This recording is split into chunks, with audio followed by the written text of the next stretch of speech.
Hola, buenas tardes. Bienvenidos a esta primera sesión formativa del Plan de Atención a Familias con hijos y con hijas con altas capacidades del Gobierno de Aragón.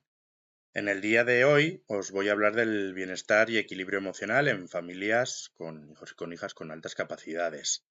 Y es que generalmente cuando hablamos de alta capacidad siempre nos vamos más a esa parte intelectual, cognitiva, y muchas veces nos olvidamos algo tan importante como es lo socioemocional, ¿vale?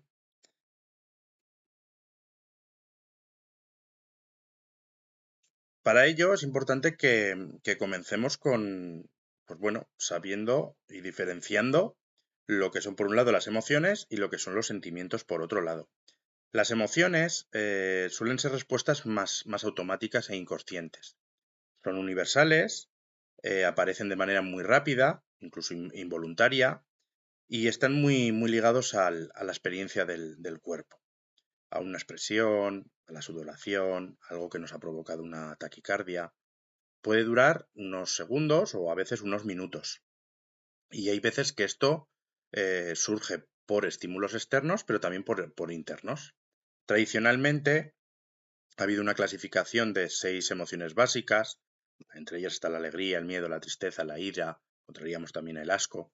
De hecho, pues para trabajarlo con niños tenemos la película del revés y del revés 2, que se centra en estas emociones básicas. Aunque bueno, desde la neurociencia hoy en día sabemos que no solo debemos hablar de 6 emociones básicas, sino de muchas más, y que desde el primer contacto con la vida las empezamos ya a experimentar. Por otro lado tenemos los sentimientos, y esta parte sí que ya es una parte interpretativa y subjetiva de las emociones. De hecho, un sentimiento puede venir de una emoción o de varias, y tiene pues eso, esa parte subjetiva e interpretativa. Esto hace que el sentimiento sea mucho más duradero y prevalece en la persona.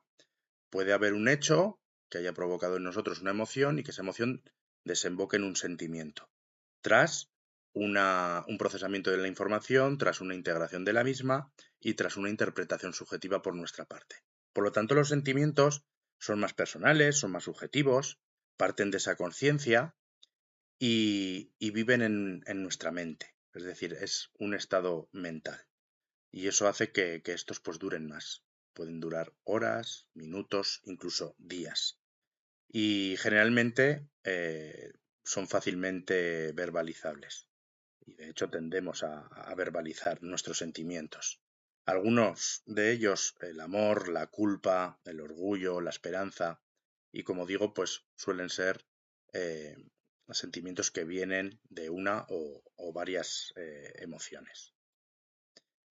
De manera rápida, vemos aquí, una emoción es una respuesta rápida y el sentimiento es consciente y elaborado. La emoción es universal y biológica y el sentimiento es algo subjetivo, aprendido, reinterpretado. Las emociones suelen ser breves e intensas y los sentimientos duraderos y estables. Las emociones afectan al cuerpo y el sentimiento vive más en la mente. ¿Vale? En la sesión presencial, si os acordáis, hice una pregunta que fue qué emociones eran las que predominaban en casa. Y lo que vimos ahí es que nosotros de manera innata, todos, tendemos a resaltar lo negativo. Cuando hablamos de emociones, de sentimientos y en según en qué contexto, priorizamos lo negativo.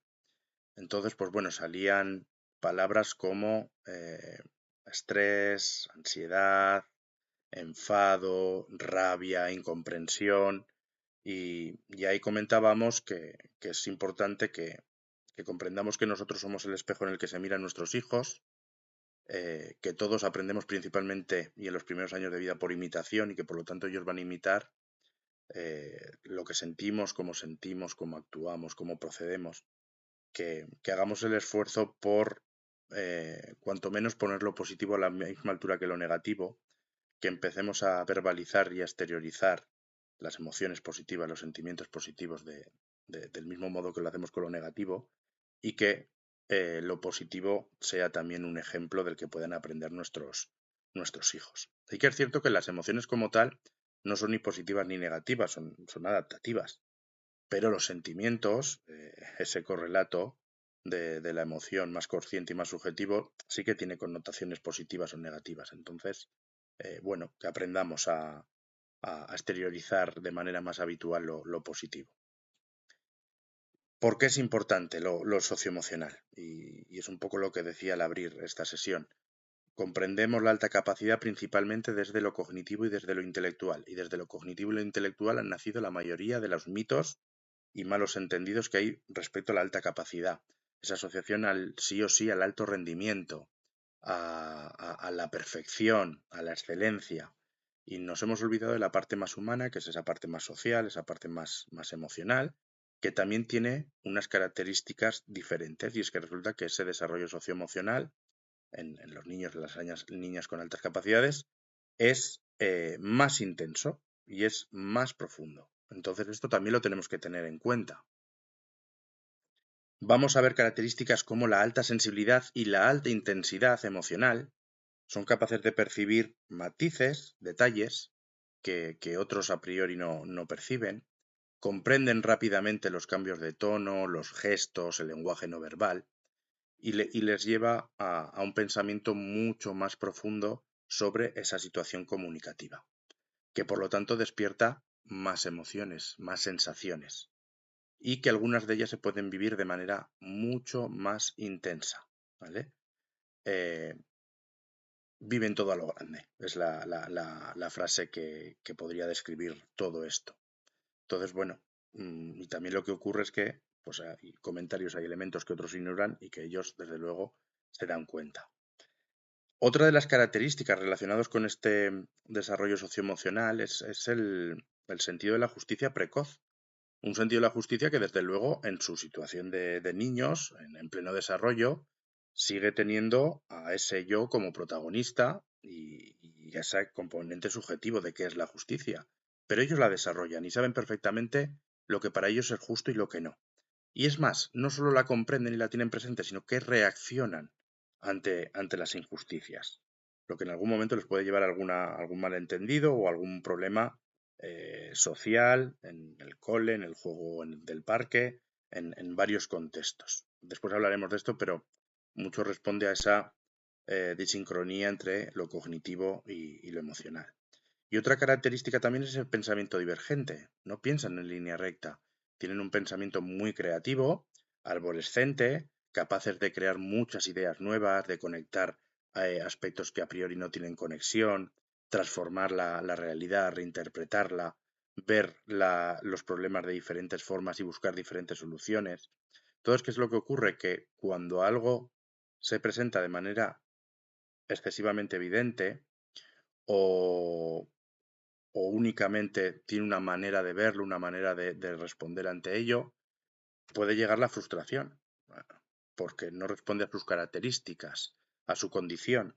Esto no es ni bueno ni malo. Lo que tenemos que comprender es cuál es la condición, cuáles son las características de los niños y las niñas con altas capacidades para comprender por qué reaccionan de una manera ante unas cuestiones y por qué reaccionan de otra manera ante otras cuestiones. Simplemente por eso.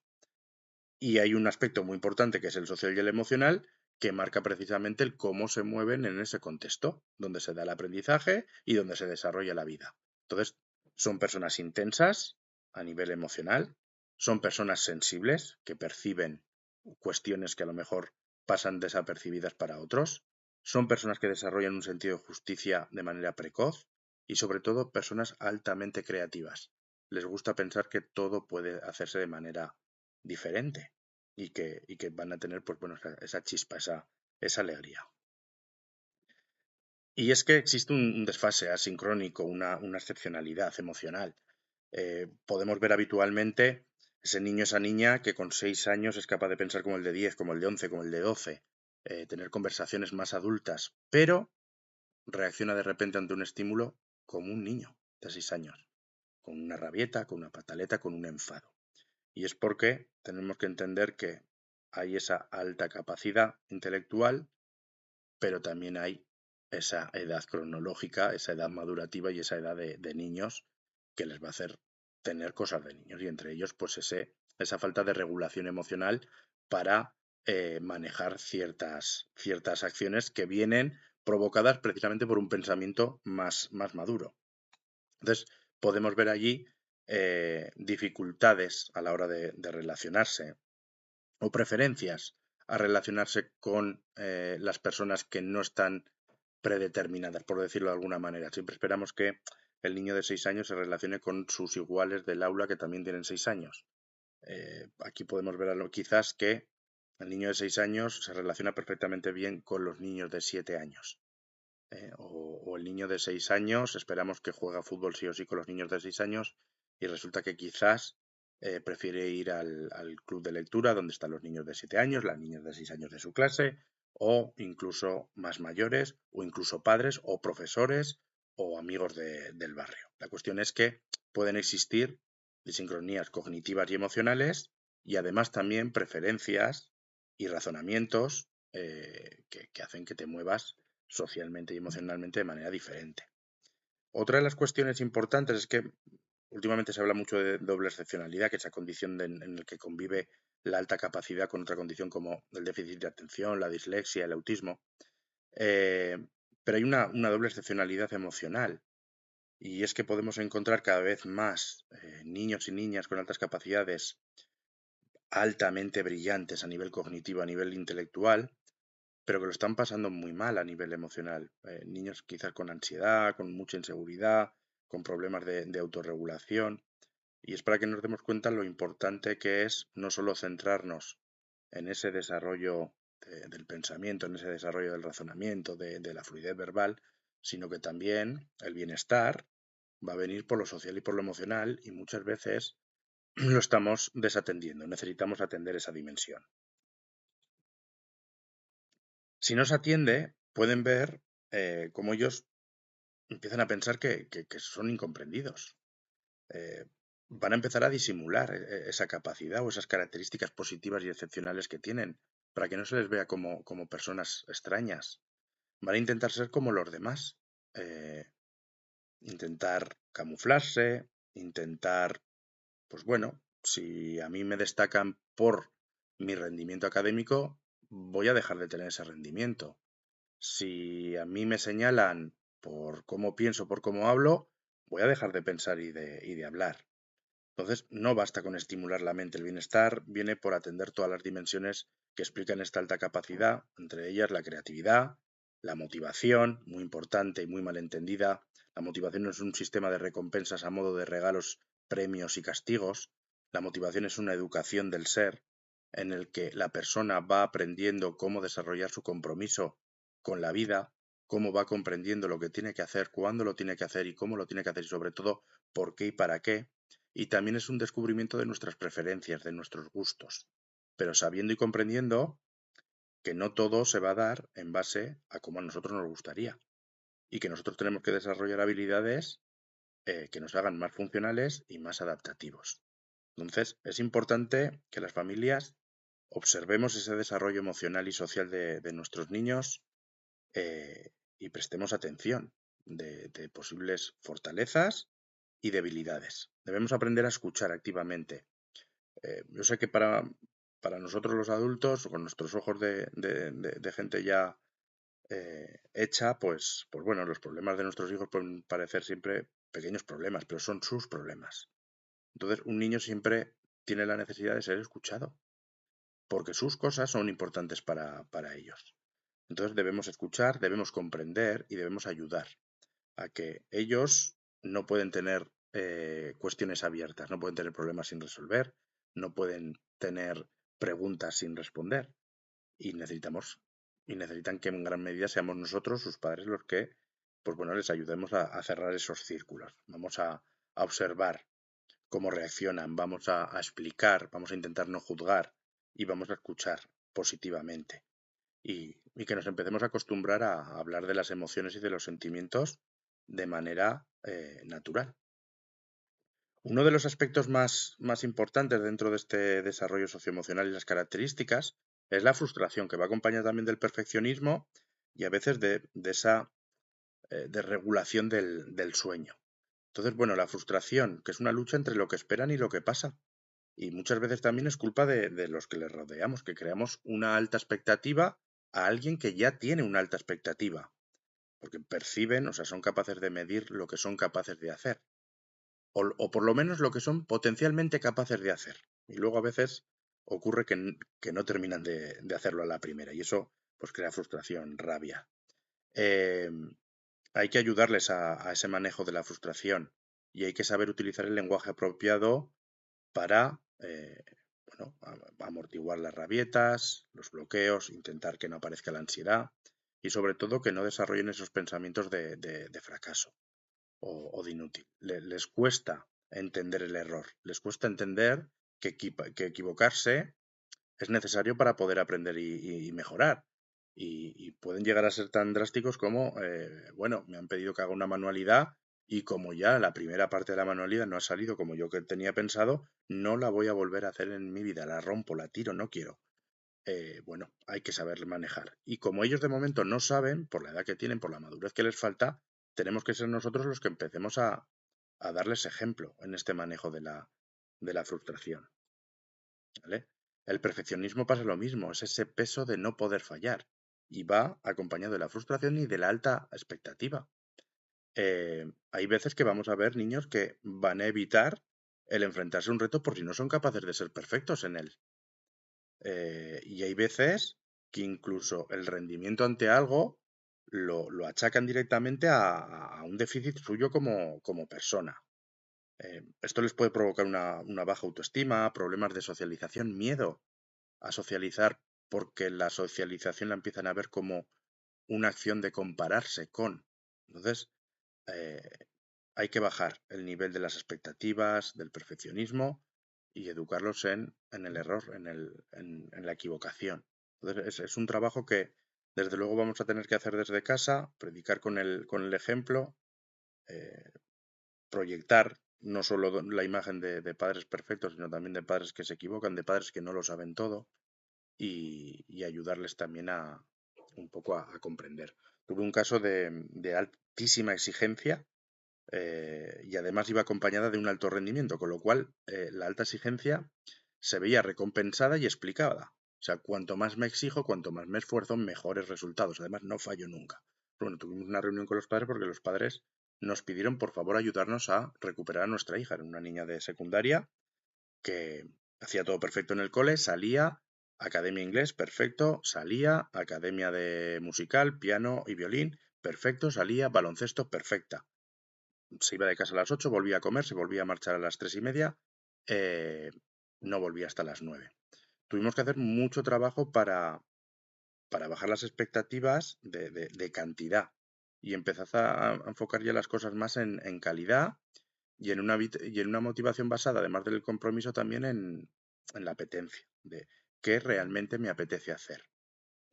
Para construir un quién soy y no un qué soy. O sea, la alta exigencia, el perfeccionismo, la frustración, les puede llevar también a hacer que proyecten en todo el momento más un producto que una persona. Y es un poco el gran peligro que podemos tener. Por eso es importante que regulemos mucho el perfeccionismo y la frustración desde el primer día. Desde el primer día. Esto también puede ir acompañado con problemas de sueño. Sobre todo son mentes inquietas, con hiperactividad mental en muchos casos.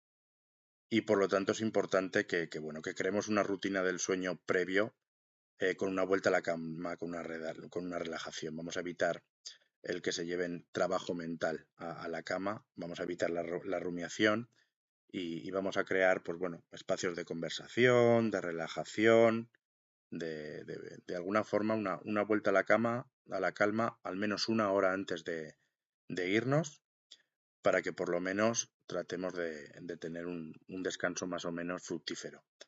Es normal que duerman menos, porque bueno, pues también es verdad que mentes con alta actividad necesitan dormir menos o desconectar menos para volver a la carga. Eso va por un lado, por otro va la salud física que nos dicen que tenemos que dormir lo que hay que dormir. Entonces, vaya esto último por delante de todo, pero la explicación dice, y nunca se agota. No, nunca se agota porque necesita muy poco descanso o muy poca desconexión en esa mente para volver a la carga.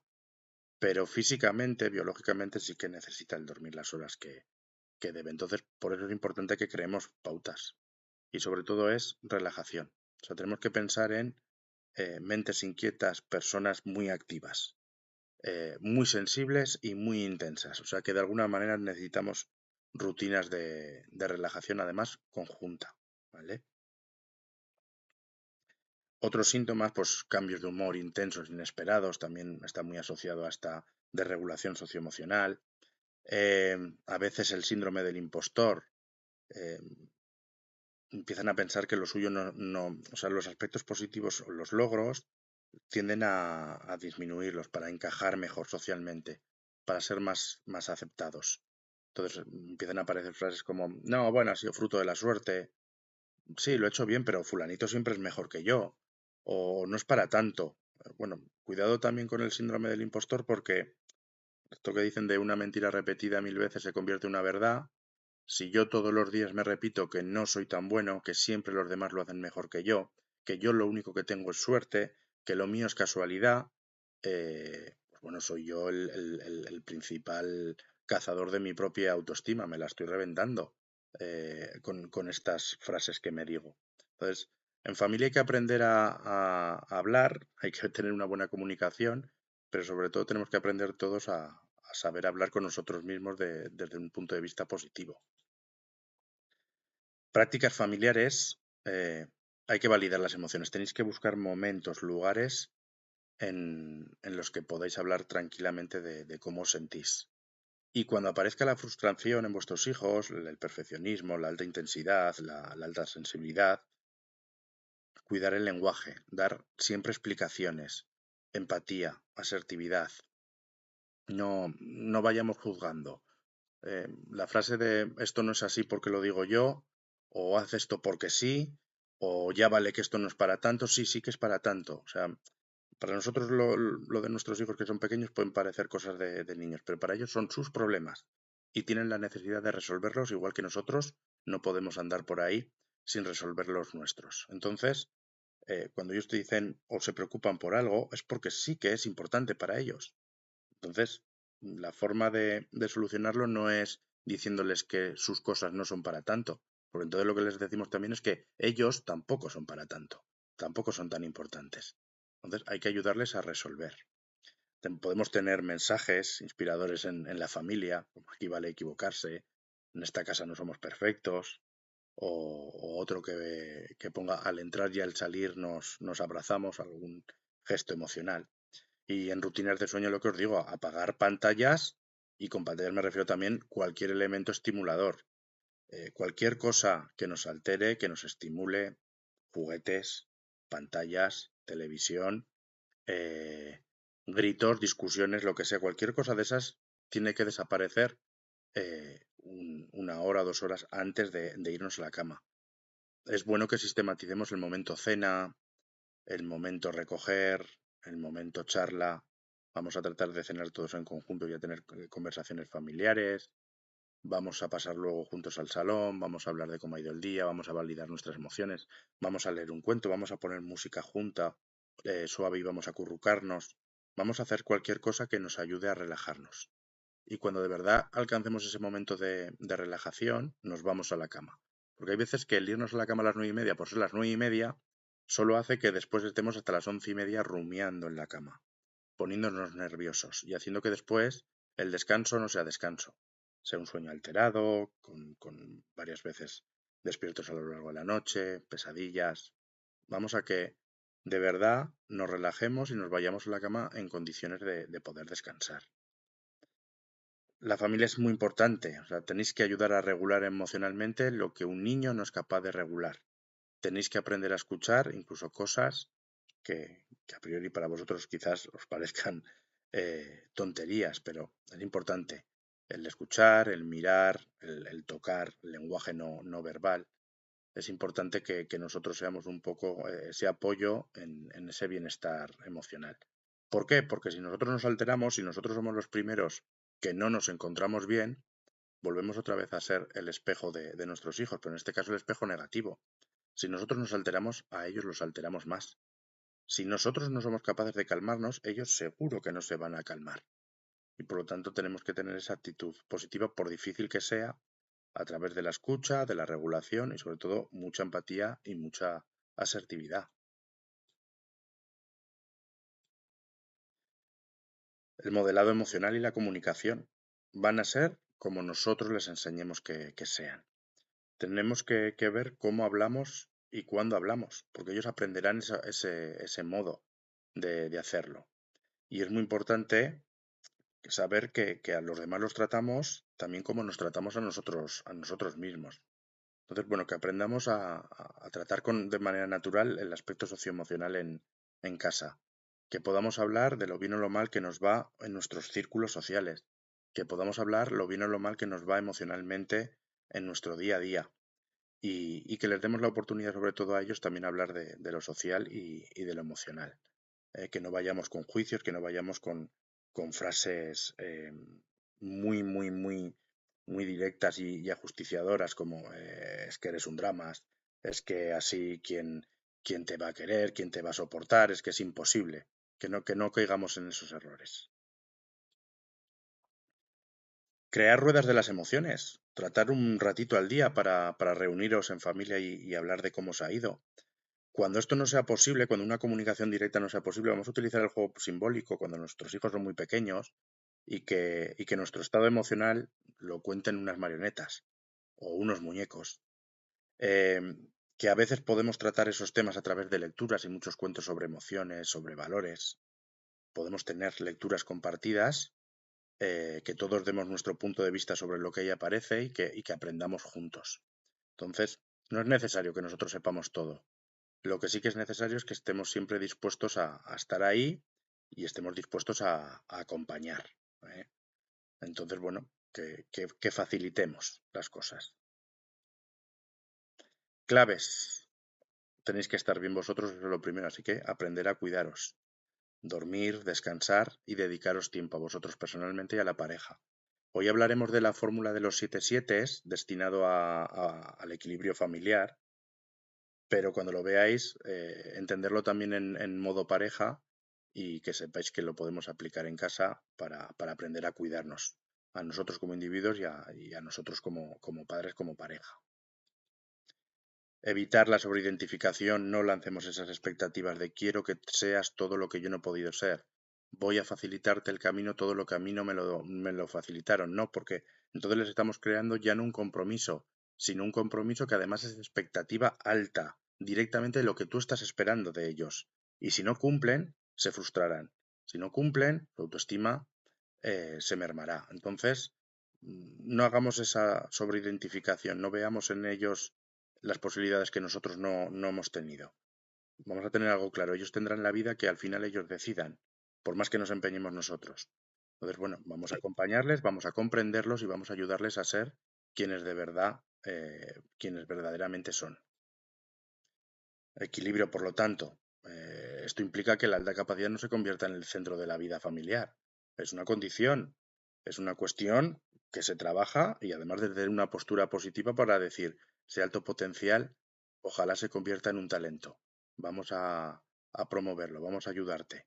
Pero que la alta capacidad no sea el centro, que no sea el elemento distintivo de las personas que forman un núcleo familiar. Y a vosotros como familia es importante que os apoyéis en red, que busquéis profesionales, asociaciones, encuentros en los que podáis coincidir con más familias, con hijos con altas capacidades. Este plan, el plan de atención a las familias, tiene un poco este sentido. El año pasado lo hicimos todo presencial y sobre todo lo hacíamos presencial para que os vieseis las caras, para que os conocieseis. En el campamento que programamos, por ejemplo, el fin de semana de familias, para que coincidáis las familias y os conozcáis y podáis hablar. Y bueno, y aparte de eso, pues también tenemos estas opciones online, porque también entendemos que la conciliación es la que es complicado estar a un día, a una hora en un sitio, y bueno, y estas formaciones, estas mini charlas, estos asesoramientos online os pueden ayudar a despejar dudas, a aclarar cuestiones y a que esté grabado y sea accesible. Pero de verdad que el encuentro provincial en Huesca, Zaragoza y Teruel va a ser importante para veros, que los campamentos más allá de lo chulos que puedan ser para vuestros hijos y vuestras hijas, es importante para vosotros el fin de semana porque vais a coincidir con más familias que habrán vivido situaciones iguales o idénticas a las que vivís vosotros en el día a día y con las que os podéis sentir un poco identificados y sobre todo compartir. Entonces, la regla de los 7-7 es tratar de encontrar 7 minutos al día para escucharos, para miraros a los ojos, para de verdad sentiros, identificaros los unos a los otros y dedicarles ese tiempo a vuestros hijos, escucharles y que ellos también aprendan a escucharos a vosotros. Que a lo largo de la semana nos aseguramos que utilizamos 7 frases de validación emocional, de apoyo. Estoy contigo. ¿Qué necesitas? Puedo ayudarte. Estoy a tu lado. Buscar frases que refuercen. Después, con o sin problemas de sueño, vamos a crear esa rutina nocturna, de vuelta a la calma. Sobre todo pensando en esas mentes inquietas que también necesitan desconectar. Vamos a buscar un momento para hablar de las emociones, para leer un cuento o para hacer respiraciones o simplemente para mirarnos, lo que cada uno quiera, pero que sea una rutina de relajación. 7 momentos de juego libre, juego, olvidarnos del trabajo, olvidarnos de los colegios. Vamos a dedicarnos tiempo a nosotros. Pongo juego libre porque es el estado natural de los niños, pero me vale si me decís que lo que hacéis es dar un paseo cada día, juntos de media hora, me vale. Que lo que hacemos es hacer un puzzle, me vale también. Cualquier rutina que vosotros tengáis para como familia dedicaros 7 momentos de olvidaros de lo serio. Buscar 7 libros compartidos al mes, libros, cuentos, lecturas breves, que nos hablen de las emociones, de las autoestimas, de cuestiones que nos ayuden a poder hablar de lo social y de lo emocional sin tapujos en casa. Y 7 gestos, porque no solo es importante la palabra, es importante el abrazarnos, es importante un beso, es importante una mirada. 7 gestos al día de afectividad y de cercanía. Por eso, en mi casa sí que tenemos un cartel de al entrar y al salir nos besamos y nos abrazamos. Y es una norma. Nos tenemos que despedir y darnos y saludarnos de manera además cercana y tocándonos. Es algo que en casa sí que tenemos. Entonces, bueno, 7 normas que nos sirven, pues bueno, la regla de los 7-7. Y esto lo que os decía, transformarlos en 7-7 para la pareja y os vendrá también muy bien. 7 rutinas, 7 gestos, 7 momentos breves, 7 minutos de conversación con un vino, una cerveza, un paseo al supermercado, pero que sean momentos de dedicarnos también a nosotros. Y hasta aquí la charla de hoy. Importante que podáis ir viendo la página web, que ha estado durante 24 horas saturada y ha habido que renovarla. En el inicio podéis encontrar el enlace para apuntaros al plan. Si conocéis familias que les interese, pasárselo. En contactos, pues tenéis el correo que hemos puesto de referencia y el teléfono donde podéis llamar o escribir por WhatsApp. Os voy a atender yo, que en esta sesión online no me he presentado. Yo soy Alberto Quiles, profesor de la Universidad de Zaragoza y soy maestro, psicólogo y luego, pues bueno, estoy especializado en neuropsicología y he trabajado bastante el tema de las altas capacidades desde hace una década. Entonces, en lo que os pueda ayudar, pues ahí estaré. También tenéis el campamento de verano del 23 al 29 de junio. Tenéis aquí el enlace para reservar la plaza. De momento no hay que pagar, solo hay que inscribirse. Hay 30 plazas que se deben de cubrir mínimos para salir el campamento adelante y 40 de máximo. El año pasado ya hicimos la primera edición, la segunda es esta, con actividades renovadas. O sea, tiene el mismo nombre el campamento. Vamos a lugares, repiten algunos lugares, pero las actividades que hacemos son también nuevas. Escuela de familias, que serán 3 charlas. Hoy habéis tenido la primera. Las tenéis programadas con los enlaces y las fechas. Los asesoramientos, días en los que vamos a llevar a cabo los asesoramientos y horario. Me podéis escribir al correo de referencia y yo os iré agendando. Y por último, los encuentros presenciales, que son en mayo y en junio, Huesca, Zaragoza, Teruel. Podéis ir a uno, a dos o a todos los que queráis. No tenéis por qué ir solo al de vuestra provincia, podéis ir a todos. Así que, bueno, por mi parte, pues esto es todo. Y cualquier duda que tengáis, pues eso nos podéis escribir, nos podéis llamar y aquí también tenéis mi correo personal. Un saludo y hasta la próxima.